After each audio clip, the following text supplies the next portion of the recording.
ರೈತರಿಗೆ 1 ವಾರದೊಳಗಾಗಿ ಬೆಳೆ ವಿಮೆ ನೀಡಬೇಕೆಂದು ಕೇಂದ್ರ ಸರ್ಕಾರ ವಿಮಾ ಕಂಪನಿಗಳಿಗೆ ಸ್ಪಷ್ಟ ನಿರ್ದೇಶನ ನೀಡಿದೆ.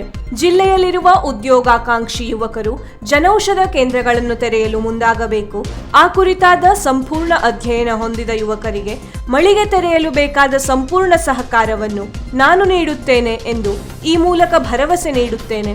ಯುವಕರು ಉದ್ಯೋಗಕ್ಕಾಗಿ ಬೇರೆ ಬೇರೆ ಊರುಗಳಿಗೆ ಹೋಗುವ ಬದಲು ಇಂತಹ ಯೋಜನೆಗಳನ್ನು ಸದುಪಯೋಗಪಡಿಸಿಕೊಳ್ಳಬೇಕು ಎಂಬುದು ನಮ್ಮ ಆಶಯ.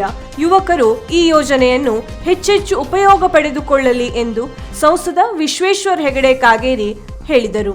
ಅವರು ಶಿರಸಿಯ TSS ಆವರಣದಲ್ಲಿ ನಡೆದ ಜನೌಷಧಿ ದಿನಾಚರಣೆ ಅಂಗವಾಗಿ ನಡೆದ ಕಾರ್ಯಕ್ರಮದಲ್ಲಿ ಮಾತನಾಡಿದರು. ದಾಮ್ ಕಮ್ ದವಾಯಿ ಉತ್ತಮ್ ಎಂಬ ಘೋಷವಾಕ್ಯದೊಂದಿಗೆ ಜನೌಷಧಿ ಕಾರ್ಯಕ್ರಮ ನಡೆಸುತ್ತಿದ್ದೇವೆ. ಇಂತಹ ಯೋಜನೆ ಜಾರಿಗೆ ತಂದ ಪ್ರಧಾನಿ ಮೋದಿ ಅವರಿಗೆ ನಾವೆಲ್ಲರೂ ಕೃತಜ್ಞತೆ ಸಲ್ಲಿಸಬೇಕು ಎಂದರು. ಕಾರ್ಯಕ್ರಮದಲ್ಲಿ ಅಸಿಸ್ಟೆಂಟ್ ಡ್ರಗ್ಸ್ ಕಂಟ್ರೋಲರ್ ನಾಗರಾಜ್ ಕೇವಿ, ನಗರಸಭೆ ಅಧ್ಯಕ್ಷೆ ಶರ್ಮಿಳಾ ಮಾದನ್ಗೇರಿ, ನಗರಸಭೆ ಉಪಾಧ್ಯಕ್ಷ Ramakant Bhat, THO Vinayak Bhat, doctor Netravati, TSS ಅಧ್ಯಕ್ಷ ಗೋಪಾಲಕೃಷ್ಣ ವೈದ್ಯ, TSS ಉಪಾಧ್ಯಕ್ಷ MN ಭಟ್ ಉಪಸ್ಥಿತರಿದ್ದರು. ಈ ಒಂದು ಜನೌಷಧಿ ದಿವಸವನ್ನು ಇವತ್ತು ಇಡೀ ದೇಶದಲ್ಲಿ ಇದೇ ಸಮಯದಲ್ಲಿ ಆಚರಿಸ್ತಾ ಇದ್ದಾರೆ. ಅದರ ಹಾರ್ದಿಕ ಶುಭಾಶಯವನ್ನು ನಾನು ಸಲ್ಲಿಸ್ತಾ ಇದ್ದೇನೆ. ಇಡೀ ದೇಶದಲ್ಲಿ 12 ಗಂಟೆಯಿಂದ ನಾವೆಲ್ಲ ಸಂಸದರು ಮತ್ತು ರಾಜ್ಯಸಭಾ ಸದಸ್ಯರುಗಳು ಈ ರೀತಿಯ ಜನೌಷಧಿ ಕೇಂದ್ರಕ್ಕೆ ಭೇಟಿ ಕೊಡೋದ್ರ ಮೂಲಕ, ಅಲ್ಲಿ ಸಭೆ ಕಾರ್ಯಕ್ರಮಗಳನ್ನು ಮಾಡೋದ್ರ ಮೂಲಕ ಈ ಜನೌಷಧಿ ಕೇಂದ್ರದಲ್ಲಿ ಮಾರ್ತಾ ಇರುವಂಥ ಔಷಧಿಗಳು ಹೇಗೆ ಅದು ಜನಸಮುದಾಯಕ್ಕೆ ಹೇಗೆ ಉಪಯೋಗ ಆಗಿದೆ ಅನ್ನೋದನ್ನು ಮತ್ತು ಉಪಯೋಗ ತೆಗೆದುಕೊಳ್ಳಬೇಕು ಅನ್ನೋದನ್ನು ತಿಳಿಸುವಂಥ ಒಂದು ಜಾಗೃತಿ ಮೂಡಿಸುವಂತಹ ಮತ್ತು ಅಭಿಮಾನ ಪಡುವಂಥ ಒಂದು ಕಾರ್ಯಕ್ರಮ ಇಡೀ ದೇಶದಲ್ಲಿ ನಡೆದಿದೆ. ಇವತ್ತಿನ ಈ ಕಾರ್ಯಕ್ರಮವನ್ನು ನಾವು ಹೀಗೆ ಕಳೆದ 7 ವರ್ಷದಿಂದ ನಡೆಸ್ತಾ ಇದ್ದೇವೆ. ಇದು 7ನೇ ವರ್ಷದ ಜನೌಷಧಿ ದಿವಸ್, 7ನೇ ವರ್ಷದ ಜನೌಷಧಿ ದಿವಸ್ ಇದು. ಹಾಗೆ ನೋಡಿದರೆ 2015ರಲ್ಲೇ ಈ ಯೋಜನೆಗಳು ಪ್ರಧಾನಮಂತ್ರಿ ಜನೌಷಧಿ ಕೇಂದ್ರ ಅಂತ ಬಂತು. ಅದಕ್ಕೂ ಮೊದಲು ಬೇರೆ ಬೇರೆ ರೀತಿಯಲ್ಲಿ ಅದು ಕೇವಲ ಕೆಲವು ಸೀಮಿತವಾಗಿದ್ದಂಥದ್ದಿತ್ತು.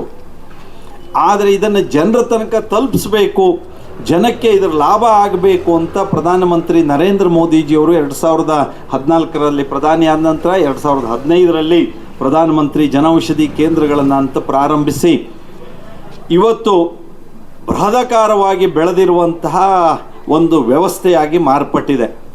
ನಾನು ಈ ಯೋಜನೆಯನ್ನು ಇಷ್ಟು ಜನಕ್ಕೆ ತಲುಪಿಸುವಂತಹ ಒಂದು ಅದ್ಭುತವಾದಂಥ ಕ್ರಿಯಾಶಕ್ತಿಯನ್ನು ಯೋಜನೆಯನ್ನು ರೂಪಿಸಿ ಅನುಷ್ಠಾನಗೊಳಿಸ್ತಾ ಇದ್ದಂತಹ ನಮ್ಮ ದೇಶದ ಎಲ್ಲ ಕ್ಷೇತ್ರಗಳಲ್ಲೂ ಅಗ್ರಗಣ್ಯ ಸ್ಥಾನವನ್ನು ಗಳಿಸೋದಕ್ಕೆ ಬೇಕಾದಂಥ ನೇತೃತ್ವವನ್ನು ಕೊಡ್ತಾ ಇದ್ದಂತಹ ಮತ್ತು ಇವತ್ತಿನ ಜನೌಷಧಿ ದಿವಸ ಆಚರಣೆಗೆ ಕಾರಣೀಕರ್ತರಂತಹ ನಮ್ಮ ಪ್ರಧಾನಿ ನರೇಂದ್ರ ಮೋದಿ ಅವರಿಗೆ ನಿಮ್ಮೆಲ್ಲರ ಪರವಾಗಿ ಹಾರ್ದಿಕ ಅಭಿನಂದನೆಯನ್ನು ನಾನು ಸಲ್ಲಿಸ್ತಾ ಇದ್ದೇನೆ.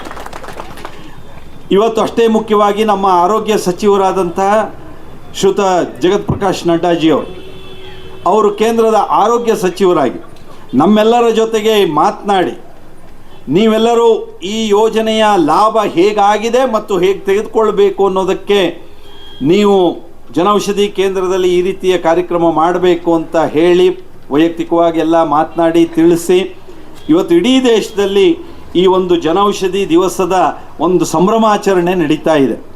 ಹಾಗಾಗಿ ನಾವು ಶಿರಸಿಯಲ್ಲಿ ನಮ್ಮ ಜಿಲ್ಲೆಯ ಎಲ್ಲ ಜನೌಷಧಿ ಕೇಂದ್ರಗಳ ಪರವಾಗಿ ನಮ್ಮ TSSನ ಜನೌಷಧಿ ಕೇಂದ್ರದಲ್ಲಿ ನಾವು ಈ ಕಾರ್ಯಕ್ರಮ ಮಾಡ್ತಾ ಇದ್ದೇವೆ. ನಮ್ಮದು ಒಟ್ಟು ನಮ್ಮ ಜಿಲ್ಲೆಯಲ್ಲಿ 28 ಮಳಿಗೆ ಇದೆ. ಇಡೀ ದೇಶದಲ್ಲಿ 15,000 ಇದೆ, 1,400 ರಾಜ್ಯದಲ್ಲಿದೆ. ನಮ್ಮ ಜಿಲ್ಲೆಯಲ್ಲಿ 28 ಮಳಿಗೆ ಇದೆ.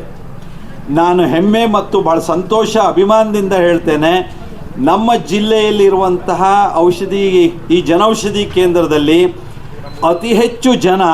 ಅತಿ ಹೆಚ್ಚು ಲಾಭ ತೆಗೆದುಕೊಳ್ತಾ ಇರುವಂಥ ಔಷಧಿ ಅಂಗಡಿ ಯಾವುದು ಅಂತ ನೋಡಿದರೆ ನಮ್ಮ ಶಿರಸಿಯ TSS ಔಷಧಿ ಅಂಗಡಿ ಅಂತ ಹೆಮ್ಮೆಯಿಂದ ನಾನು ಹೇಳೋದಕ್ಕೆ ಬಯಸ್ತಾ ಇದ್ದೇನೆ. ದಿನಕ್ಕೆ ಸುಮಾರು 400-500 ಜನ ಇಲ್ಲಿ ಬಂದು ಔಷಧಿ ತೊಗೊಳ್ತಾರೆ ಪೀಕ್ ಡೇಸ್ದಲ್ಲಿ. ಅದಿಲ್ಲ ಅಂದರೆ ಕನಿಷ್ಠ ಒಂದು 200-300 ಅದು ಆನ್ ಆನ್ ಎವರೇಜ್ ತೆಗೆದಿದ್ದಾರೆ 150 ತನಕ ಅಂತ.